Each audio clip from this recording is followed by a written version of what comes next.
Hello, I'm Özgen. And I'm Daniel, and welcome to Art Talks for Beginners. If you're wondering whether a painting is by Botticelli or Botero, then you're in the right place. welcome. Welcome. So in this episode, I tried to choose a lighter topic again, just for you, Daniel. Thank you. I appreciate the happier topics. It's a bit depressing when it's good. Now you get to have more fun when you're analyzing. Exactly. First thing that I noticed compared to the other paintings is that there are, you can see the work of the artist. You can see the brushstrokes in the painting. That's, much more obvious than in the other ones where it's very delicate and neat and it's very... This one looks a little bit messier, I guess you could say. Oh, you compare to the previous ones, yes. Yeah, so that's maybe style, first thing. What else do I see? There are two figures in the painting. A woman with an umbrella to protect herself from this nice sunny day, I guess. And also there's a child in the picture, I guess, a little bit further away. Then I see meadows or grass and her shadow, I guess. And not much else. Clouds and a blue sky. Yeah, firstly, you just actually guessed the season right. It's a bright, sunny day. Yeah. And you can understand that from her umbrella, from her parasol, actually. And you can see it from the light that just comes from the background. It's very bright, with the white clouds, for example. Exactly. These are the clues probably gave you that feeling. But if on the light, both of their faces and fronts is quite dark. So it looks kind of backlit. The light is coming from the back. From the back, exactly. Towards us. Exactly. And that makes sense with the shadow too. Yes, yes. And when you look at it, you might also notice that the perspective is a little bit interesting as well. Yeah, I feel low down. Yes. I feel like I'm sitting or something. Yes, exactly. Somebody who was painting this was sitting very much down compared to the other figures, maybe down the hill. The painter was sitting down the hill and the figures are up the hill. And when you even look at the little child in the background, you see that the child is even at further back on the almost other side of the hill. There's a hill that just goes down and the child is further down and the woman is on top. Now you say hill, I feel like that actually. I didn't notice that before. I thought this was like a representation of just long grass perhaps, but now... And you thought that the little child is actually a tiny, tiny child? I was further away. Just further away, I thought, yeah. Maybe we can try to guess the painter. Can you guess? Can you take a guess? Oh, no. Because the style is very specific. Okay. I thought I might give it a try. I'm nervous now. I don't want to guess. Don't make me guess. Okay. I think it's much later though, because I mean, if you think about the academic paintings that we've looked at where there's a lot of detail, this feels more like maybe a 19th century movement. Yes, very good, very good. Yes. This is after academic, and because now you have come across a couple of academic paintings, now you see that it looks exactly opposite of academic painting. Counter movement, exactly. That was exactly why it was done, why that movement came out. So you have clues, but you don't have to guess. Is it Impressionist? Yes, it's Impressionist. There you go. It is actually an Impressionist painting, as you have guessed, right? And it is from the very famous Monet of the Impressionists. I know him. That's why I asked. Like maybe you could guess directly because it's a typical Monet, and that is from 1870s. But Monet is well known for his water lilies. Yes. Right, later. Yes, but later. Right. This is before the water lilies because he starts painting the water lilies in Giverny when he moved to Giverny, some suburb, an outside town of Paris. But this one he painted in Argenteuil. Argenteuil is also in the outskirts of Paris. It's also a suburb. So he and his wife and his son, Camille Monet, she's called, and his son, Jean Monet, they used to live in Argenteuil between 1871 to 1877. So that's the short period they used to live in this small suburb. And the reason he moved to Argenteuil is to get more inspiration. Because from the natural surroundings, exactly. Because the Impressionist paintings, they just really felt like the city of Paris was too much and everything looked the same, so they needed some more inspiration. And they took this inspiration from Barbizon school, the realist painters who used to, it's called Barbizon, and they used to go out of the city and they used to paint realistic paintings, landscapes, in fields, exactly. So that's what the Impressionists did. They took the inspiration from the Barbizon school. They went outskirts of Paris and they started painting landscapes. And this is one of them. Is this the wife and the son? Yes, this is the wife and the son. You mentioned the characters. I thought, maybe there's a connection. Yes. The woman we see is Camille Monet. Okay. She has the umbrella. She has the parasol, and in the background we see Monet's 7-year-old son, Jean Monet. And this is a family portrait. Yes, it's a family portrait, and actually it is kind of like a genre painting. It is a quite informal family portrait. It's not a formal portrait because in a formal portrait we expect a known person to sit in front of a painter and have a formal pose, pose and everything. But this one looks very, very casual actually, because they have been in the meadows, and Monet has painted this en plein air. That's what we call it, in the open air. Not from memory then, I guess it's like a sort of moment in time rather than a seated. This is the right word. He wanted to capture the moment while they were going through a stroll in the meadows. What the Impressionists do is basically what Monet does here. They just go out to the meadows, to a forest, in front of a river. They just put their easel outside and take all their equipment, all the colors and everything, all brushes, and they paint a painting during the next 2-3 hours maximum. Probably this was painted in 1 or 2 hours in a very, very short time, without having a prior sketch, without having studies done in workshop. So in this sense, yeah, exactly. But it also looks a little bit more, you might call it messy compared to academic paintings, because there's so much work, so much talent, or so much effort put into an academic painting to make it absolutely smooth looking surface finish. But for this one you see all the brush strokes. That is the reason, because it's a very quickly produced technique. But it feels more 3D, more dynamic because of the brush strokes. It gives it a bit more sort of unusual depth on the plane of or on the face of the painting. Yes. I can imagine that there is, maybe here, you could see that there might be paint on like a lot of paint perhaps on the canvas. That's what we call impasto actually.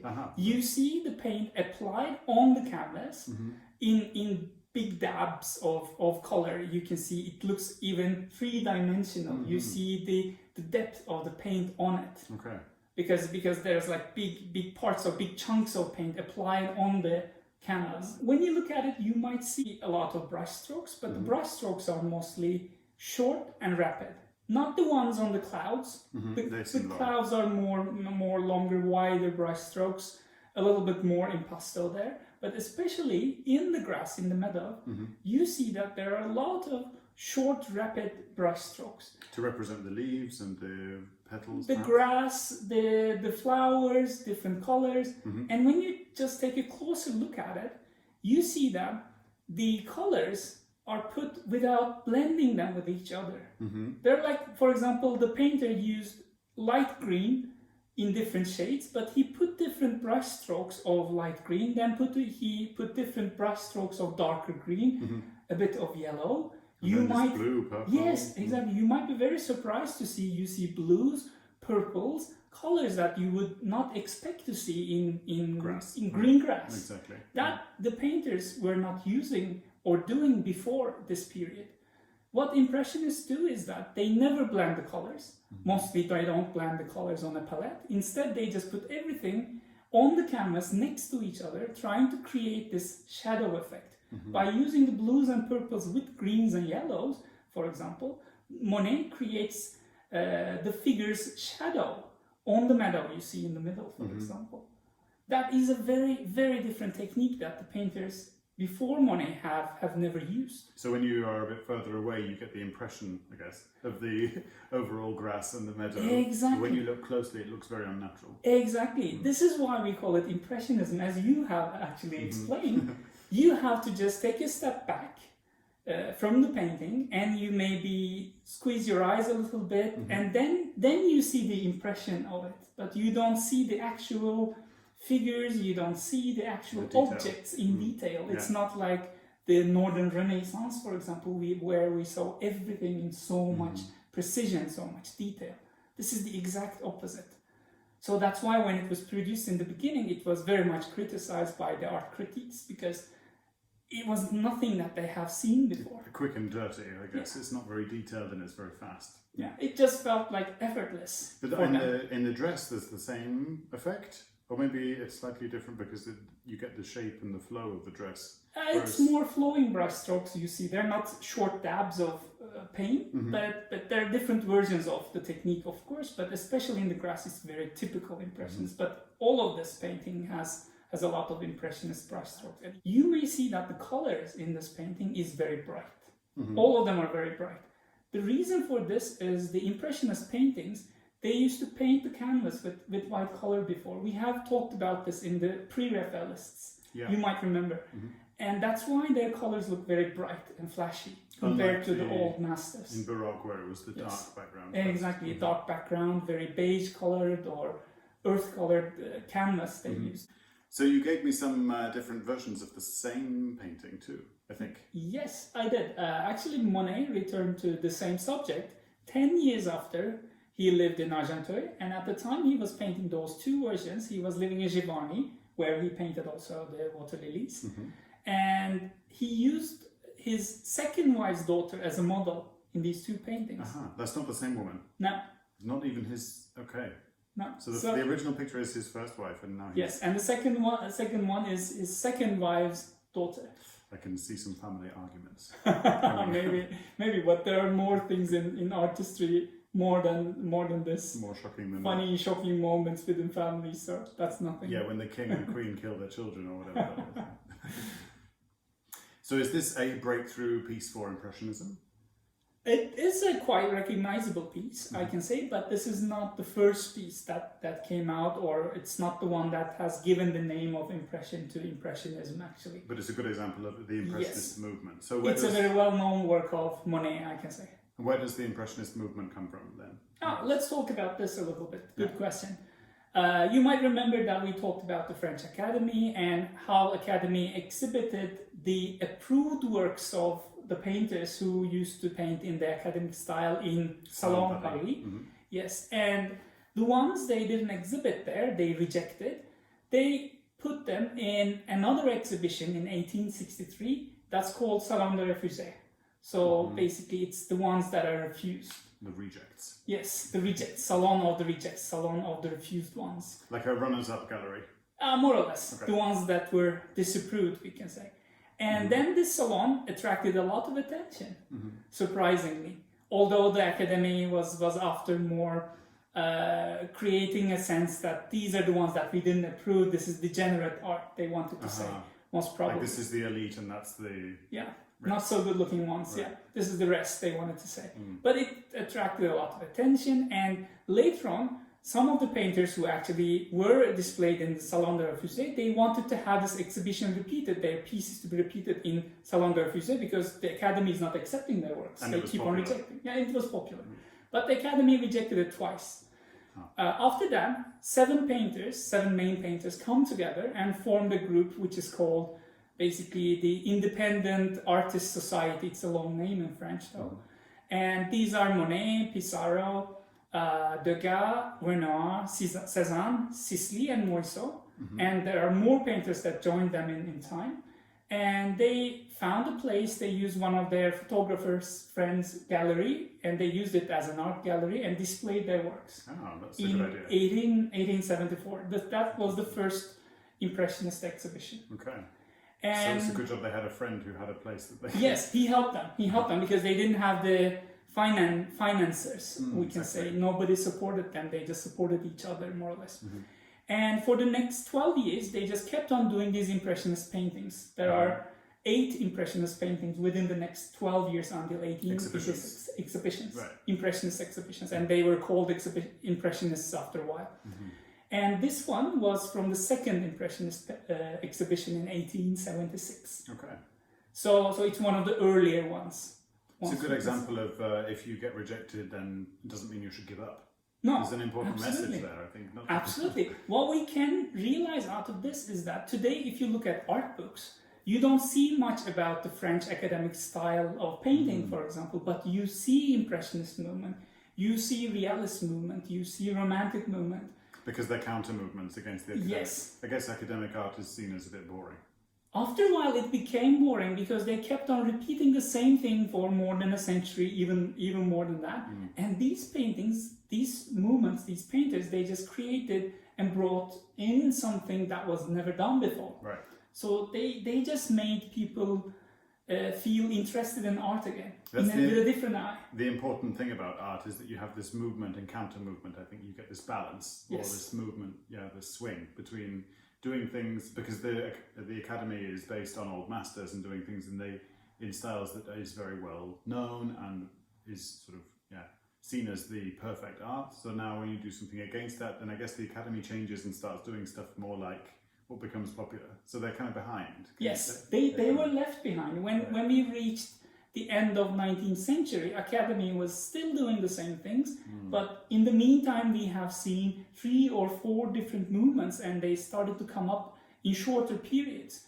So they found new ways of expressing themselves, the artists, but the academy was basically not progressive enough. Yeah, they were staying at the same spot where they were before. So what's the name of the painting? When was it painted? Where can I find it? Okay, bunch of questions. Yeah.